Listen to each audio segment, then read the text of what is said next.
बिस्मिल्लाहिर्रहमानिर्रहीम। खातिन हज़रात, मैं हूँ अख्तर अब्बास और आप सबको मेरा सलाम पहुँचे। फ़ायज़ा अज़मत ने एक नया मसला छेड़ दिया है और मुमकिन है कई घरों में इस तरह के मसाइल हों, क्योंकि दुनिया है, ज़िंदगी है, इंसान है, तो इंसानों में कुछ चीज़ें कॉमन होती हैं।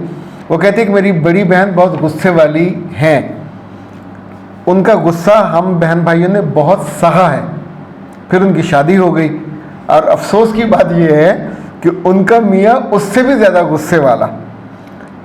दोनों एक दूसरे से लड़ते हैं और फिर रूठ जाते हैं और दोनों में से एक दूसरे को कोई मनाने के लिए भी तैयार नहीं होता। ये बात हफ्तों से महीनों पे चली जाती है।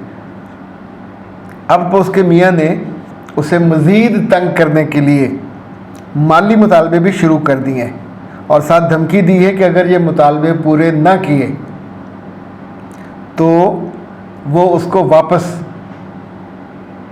घर भेज देंगे। मेरे माँ बाप, अम्मा अब्बा दोनों दिन रात परेशान रहते हैं कि कहीं ये मुसीबत घर वापस ना आ जाए।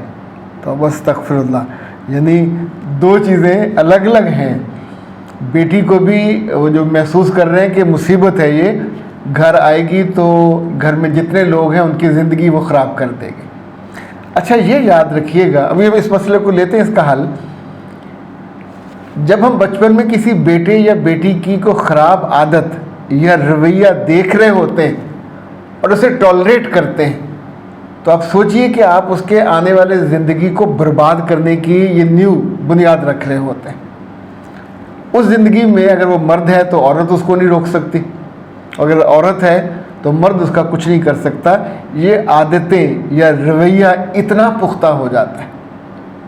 और इसको ज़रा गौर कीजिए, हमारे आसपास सगे लोगों में कोई ना कोई ऐसा ज़रूर होता है जिसकी बुरी आदतों, बुरी बातों या रवैये की वजह से या गुस्से की वजह से, गुस्सा भी एक रवैये का इजहार है और जो बदज़ुबानी है वो भी एक रवैये का इजहार है। अच्छा, अब गुजारिश ये है कि जो उससे भी बुरी बात है, मैंने उनसे पूछा कि जो आपकी बहन है वो नमाज रोज़ा करती है, तो उसने कहा कि सिर्फ मेरे अब्बा नमाज़ पढ़ते हैं, बाकी घर में नमाज कोई नहीं पढ़ता। तो बस अस्तग़फ़िरुल्लाह, इट्स सो सैड। अच्छा, अब गुजारिश ये है कि ये जो मेरी अंडरस्टैंडिंग है ऐसे मामलात में कि मियाँ का गुस्सा आग जैसा गुस्सा है। अगर आप ज़रा डीप स्टडी करें तो ये गुस्सा उस फ़र्द का नहीं होता, ये अल्लाह की नाराज़गी का बायस बन रहा होता है। अब आप सोचिए, आपके घर कोई मुलाजिम है, आप उसे हर नेमत दे रहे हो, पूरी तरह ख्याल रख रहे हो, उसके कपड़े, उसके जूते, उसके खाने पीने, सोने, पंखे, हर नेमत का, और वो कभी पलट कर एक शुक्रिया का लफ्ज़ भी ना कहे और कहीं ना कहीं गिला शिकवा कर दे और उसको अपनी ही वो समझे अर्निंग, तो एंड ऑफ द डे आप नेमतें बंद कर देते। इंसानों में जो लड़कियां या लड़के नाशुक्रे होते हैं, अल्लाह की कदर नहीं करते, उन पे कुछ लोग मुतय्यन हो जाते हैं उनको सज़ा देने के लिए। ये मेरी ऑब्ज़र्वेशन है। और जैसे दफ्तर में होता है, आप दफ्तर में काम ना करें, तंग कर रहे हैं, तो फिर आप पे कुछ लोग मुतय्यन कर दिए जाते हैं जो आपको सीधा करते हैं। अब ऐसे में जो पहला इस्तग़फ़ार बनता है वो इनके अम्मा अब्बा का ही बनता है कि जिन्होंने जब वो घर में थी तो उसको ठीक नहीं किया। अल्लाह के बंदो, आप हमारे साथ ही रब्ता कर लेते। अभी हमने जो कोर्स ख़त्म किया गूगल मीटअप वाला, ये भी गुस्से पे था। इतनी बच्चियों ने उस पर शुक्र का कलमा पढ़ा। दे फेल्ट के ये कमी है, ये ग्रे एरिया है। इसी तौर पे हमारा जो दूसरा कोर्स है गुस्से वाला, वो ऑनलाइन अवेलेबल है, आप घर बैठे कर सकते हैं। काश आप वही करवा देते, लेकिन आपने वो भी नहीं किया। अच्छा, अब ऐसे मामलात में जो मैंने बड़े नुकसान होते देखे कि गुस्से वाले नाशुक्रे लोगों की ज़िंदगी से पहले खुशी गायब होती, फिर सुकून, फिर उनकी इज़्ज़त, फिर उनकी वक़्त, यानी होले होले उनकी पूरी अहमियत ही छोटी होती होती इतनी कम हो जाती है कि जो उनको मारने के लिए काफ़ी होती है, सज़ा होती है। वो लड़कियां या वो लड़के जो अपनी काउंसलिंग के लिए भी तैयार ना हों, इलाज के लिए भी तैयार ना हों, کچھ پڑھنے میں بھی تیار نہ ہوں، نماز کے لیے بھی تیار نہ ہوں، ان کے لیے کیا کیا جائے؟ 2-3 چیزیں جو میں نے زندگی میں دیکھی ہیں، یا یوں سمجھے کبھی ان کو ہم نے استعمال کر کے آزما کے دیکھا ہے۔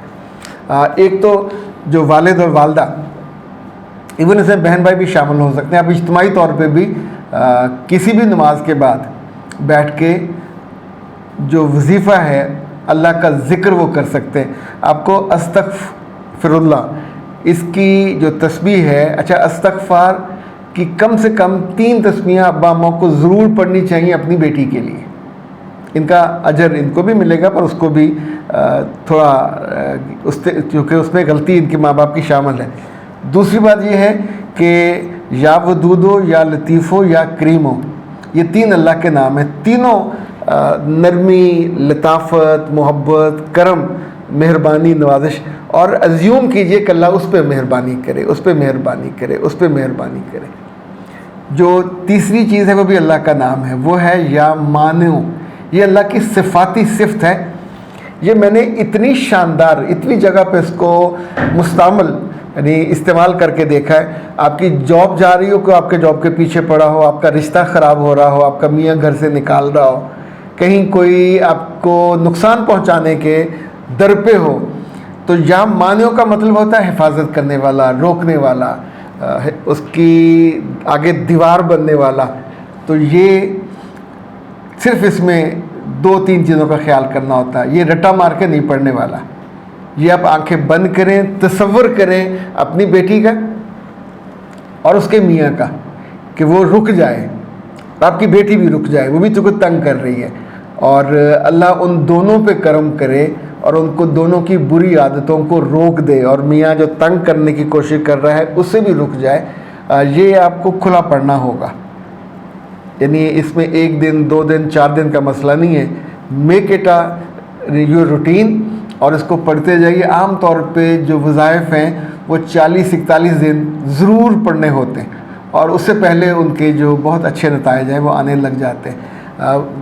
وظائف کے ساتھ یاد رکھیے گا، یہ صرف وہ ٹوٹکا نہیں ہے، یہ بلیو کا مسئلہ ہے۔ اس بیچ میں اپنی بہن کو آپ جتنا سافٹ کر سکتے ہیں، جتنا ہمبل بنا سکتے ہیں، اس کو اگر وہ سرنڈر نہیں کرتی، اگر وہ اپنے آپ کو ذرا کمتر درجے پہ نہیں لاتی، تو بڑے نقصان سے دوچار ہوگی۔ گھر بھی ٹوٹے گا، واپس آ کے پھر آپ کو بھی توڑے گی، آپ کے ارادوں کو بھی، آپ کی خوشیوں کو بھی۔ تو اس لیے بہتر یہ ہے کہ آپ سب مل کے اس کو پڑھنا شروع کریں، پورے یقین، ایمان، اور اس سے امید جڑی ہوئی ہے، چونکہ کئی گھروں میں اس کا میں نے دیکھا امپیکٹ، فضل اور کرم۔ تو وہ کریم ذات ہے، وہ انسانوں کی غلطیاں، کوتاہیاں آخری سانس تک معاف کرتی۔ جب تک ہم زندہ ہیں اور ہمیں احساس ہو جائے تو یہ کر لینا چاہیے۔ اختر عباس کو دیجیے اجازت۔ السلام علیکم ورحمۃ اللہ۔